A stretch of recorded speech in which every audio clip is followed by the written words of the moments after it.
Assalamualaikum dan salam sejahtera. Saya ucapkan kepada Dr. Zalina binti Ahmad selaku pensyarah subjek Etika Pentadbiran Awam. Baiklah, kami daripada kumpulan The Viking Raiders ini membentangkan mengenai tajuk tugasan kami, iaitu rasuah musuh kepada negara membangun. Baiklah saudara-saudari sekalian, sebelum kami mengupas dengan lebih lanjut mengenai tugasan yang dipilih oleh kami serta isu yang dipilih, izinkan saya memperkenalkan ahli kumpulan The Viking Raiders. Dimulakan oleh saya sendiri. Nama diberi Faiz Nur Anissa binti Fuad, nombor matrik 281203. Seterusnya Muhammad Harith Fauzan bin Muhammad Fauzi 279705. Nur Asma binti Farouk 282059. Nur Hazwani binti Samsudin 279587 serta Nurul Atika Amira binti Hamidullah 278992. Yang dipilih oleh kami adalah mengenai kes isu Syahidan bin Bakar, iaitu beliau mengemukakan tuntutan palsu dan ianya dibicarakan di Mahkamah Tinggi Kota Kinabalu bernombor kes MLJU 1527 pada 7 April 2016. Kes ini diklasifikasikan sebagai kesalahan mengemukakan tuntutan dokumen palsu. Jenayah rasuah ini melibatkan kes seorang inspektor polis yang bertugas di Pejabat Kontijen Sabah, iaitu saudara Syahidan bin Bakar. Pesalah ini bertugas sebagai pengarah muzik bagi pancaragam yang akan diadakan di IPK Sabah. Bila hasil daripada bukti dokumentari yang dihasilkan dan keterangan daripada saksi-saksi yang hadir di mahkamah, mahkamah mendapati bahawa perayu ini telah mengarahkan kesemua 15 kaki tangan di cawangan pancaragam untuk menuntut 2 majlis rasmi disandakan dan tawau dari 4 hingga 10 Februari 2009 untuk tujuan membeli penghawa dingin untuk Dewan Pancaragam tersebut. Telah mengarahkan Korporal Huzaimah bin Muhammad Jamaluddin PW21 untuk menyediakan tuntutan dan ditandatangani oleh pihak yang menuntut. Perayu kemudiannya menjelaskan dan memberi akuan bahawa tuntutan perjalanan tersebut adalah salah satu tuntutan rasmi tugas melancong ke sandakan ke tawau pada hari yang 4 hari bulan 10 hingga 10 hari bulan 2 sebelum menyerahkan ke akaun jawatan. Tuntutan tersebut, setiap kaki tangan diarahkan untuk menyumbangkan RM80. Tujuan dia untuk membeli penghawa dingin. Namun pengesahan kutipan palsu tersebut dilakukan berjumlah RM8,025, iaitu RM535 seorang bagi satu tuntutan sebanyak 15 charge. Seterusnya, tuntutan wang palsu itu telah dikutip oleh Korporal Abdul Ghani PW22 bagi pihak tertuduh. Selepas itu, 15 saksi dipanggil ke mahkamah untuk memberikan keterangan dan mereka memberi keterangan bahawa mereka tidak terlibat sama sekali pun dalam tugas tersebut antara sandakan Sabah dan juga tawau. Walau bagaimanapun, perayu mengaku tidak bersalah di atas pertuduhan terhadap individu tersebut, dan pada akhir bicara mahkamah mendapati bahawa perayu bersalah dan beliau telah disabitkan hukuman penjara di bawah pertuduhan tersebut. Antara hukumannya adalah dipenjarakan selama 12 bulan dan juga denda sebanyak RM150,000 Malaysia, dan jika gagal individu tersebut untuk membayar denda tersebut, perayu akan dikenakan 75 bulan penjara. Assalamualaikum warahmatullahi wabarakatuh. Nama saya Muhammad Harith Fauzan bin Muhammad Fauzi, nombor matrik 279705. Sekarang saya akan membentangkan tentang kesan isu rasuah terhadap masyarakat dan negara. Kesan pertama isu rasuah terhadap masyarakat dan negara ialah imej negara tercalar. Hal ini kerana pandangan negara luar terhadap negara kita akan terjejas dan mampu untuk memberikan pelbagai kesan buruk yang lain kepada negara. Tambahan pula, pada masa kini dengan kemajuan teknologi iaitu media massa, segala maklumat mengenai perkara atau isu yang terjadi di suatu negara akan disalurkan dengan lebih cepat. Oleh itu, perkara tersebut akan menjadi penyebab negara lain tahu akan masalah yang berlaku di negara kita. Seperti yang kita sedia maklum, imej negara merupakan lambang negara yang perlu kita jaga demi kebaikan dan kemajuan sebuah negara. Kita seharusnya menjaga imej negara dengan memastikan tiada kes berulang seperti kes rasuah Syahidan bin Bakar ini. Kesan kedua daripada isu rasuah ini ialah akan menjejaskan pentadbiran negara. Hal ini kerana secara keseluruhannya ia akan menyebabkan segala dasar dan penguatkuasaan undang-undang akan menjadi lemah. Tambahan pula, undang-undang yang lemah di sebuah negara akan menyebabkan penguatkuasaan undang-undang tidak dapat dijalankan secara telus dan adil.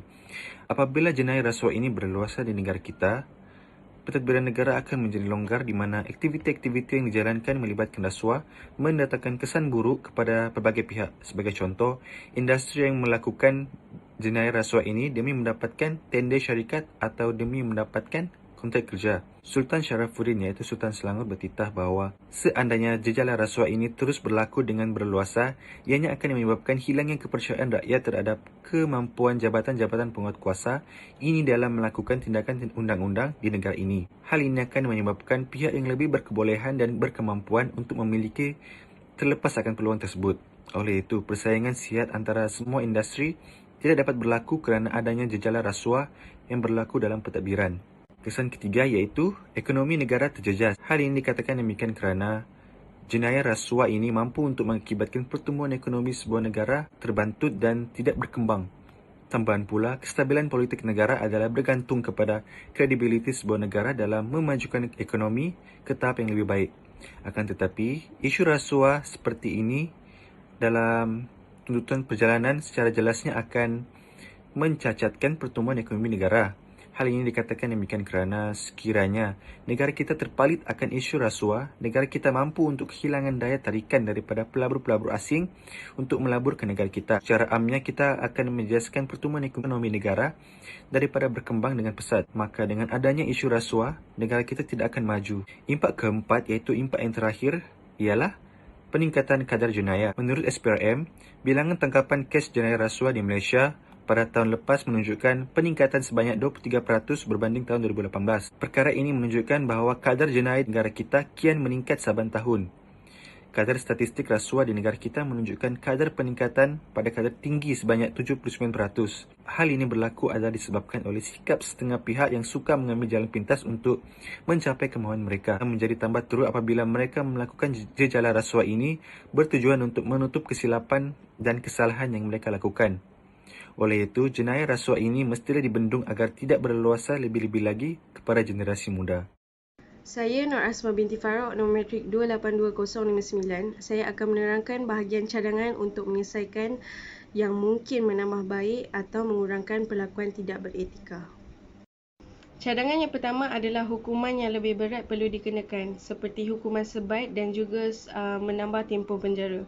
Sebat, juga dikenali sebagai rotan, adalah sejenis hukuman fizikal yang diberikan dengan kayu dan majoritinya pukulan tertumpuk pada belakang seseorang. Selain itu, menambah tempoh penjara lebih daripada 12 bulan atau 1 tahun. Oleh itu, mengenakan hukuman sebat dan menambah hukuman penjara lebih daripada 1 tahun untuk menghukum penjawat awam yang telah berkelakuan tidak beretika akan dapat memberi kesedaran selain daripada menakutkan mereka untuk berkelakuan aktiviti tidak beretika dan melanggar undang-undang itu sendiri.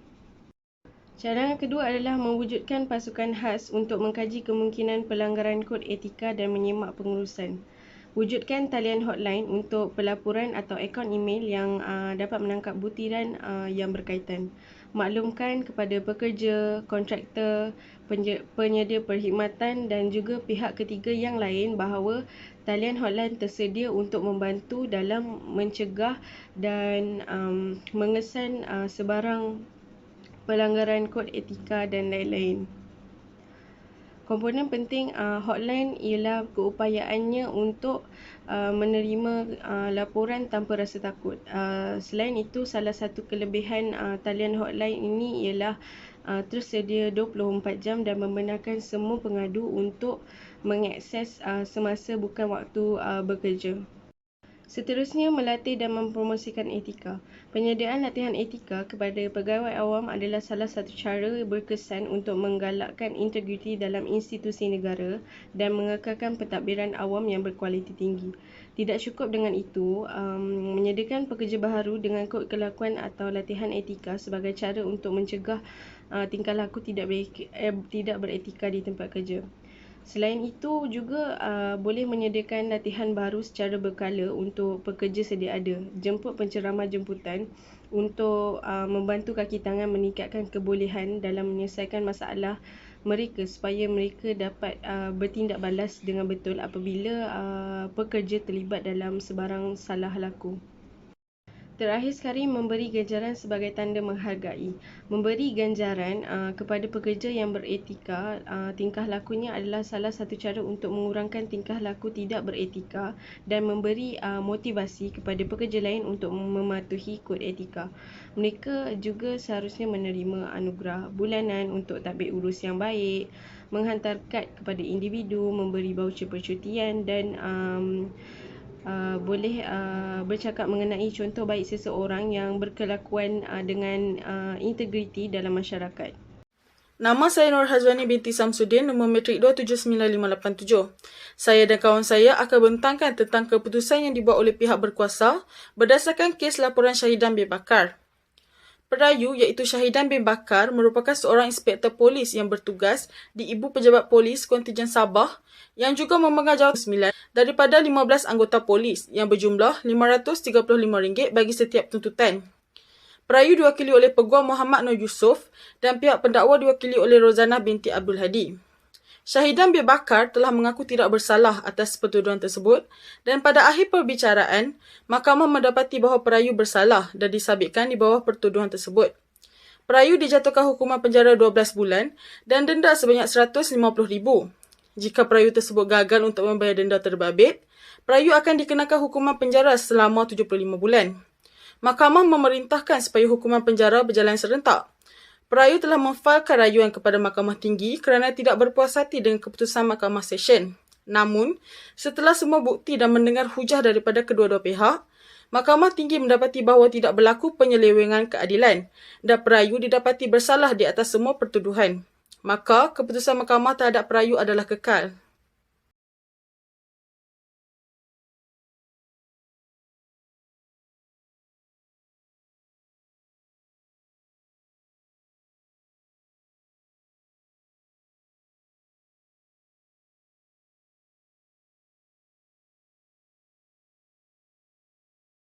Terima kasih Nur Hazwani. Saya akan menyambung pembentangan sebelum ini tentang keputusan yang dibuat oleh pihak berkuasa terhadap kes laporan Syahidan bin Bakar. Saya Nurul Atika Amira binti Hamidullah dengan nombor matrik 278992. Perayu kemudiannya memfailkan rayuan kepada Mahkamah Rayuan berhubung hukuman tersebut kerana masih tidak berpuas hati. Kemudiannya dijelaskan bahawa ia adalah satu prinsip mahkamah rayuan yang tidak boleh diganggu hukumannya untuk dijatuhkan oleh mahkamah rendah hanya kerana mahkamah rayuan mempunyai kuasa untuk mengubah hukuman. Mahkamah rayuan hanya akan campur tangan sekiranya hukuman yang dijatuhkan adalah menyalahi undang-undang ataupun hukuman yang dijatuhkan tidak mencukupi atau berlebihan setelah mengambil kira keseriusan kesalahan berdasarkan penalti yang dikenakan di bawah Seksyen 24 Akta Suruhanjaya Pencegahan Rasuah Malaysia 2009 dan fakta bahawa perayu telah mengelirukan dan tidak amanah dengan prinsip beliau sebagai anggota polis Diraja Malaysia dengan mengesahkan tuntutan perjalanan yang berjumlah RM8,025 adalah bertujuan untuk mengutip RM80 setiap satu daripada tuntutan tersebut bagi tujuan pemangsangan pendingin hawa di Dewan IPK Sabah. Selain itu, perayu melakukan kesalahan itu semasa beliau adalah kaki tangan kerajaan yang bertugas di Ibu Pejabat Polis Kontijen Sabah. Sehubungan itu, berdasarkan alasan yang telah kami sebutkan tadi dan fakta bahawa Hakim Mahkamah Seksyen telah mengenakan hukuman penjara minimum walaupun kes itu telah melalui perbincangan penuh, Mahkamah Rayuan mendapati hukuman yang dijatuhkan adalah tidak keterlaluan dan tidak memerlukan campur tangan Mahkamah Rayuan. maka hukuman bagi perayu adalah kekal seperti hukuman yang telah ditetapkan oleh Mahkamah Seksyen sebelum ini. Itu sahaja daripada kami. Sekian, terima kasih.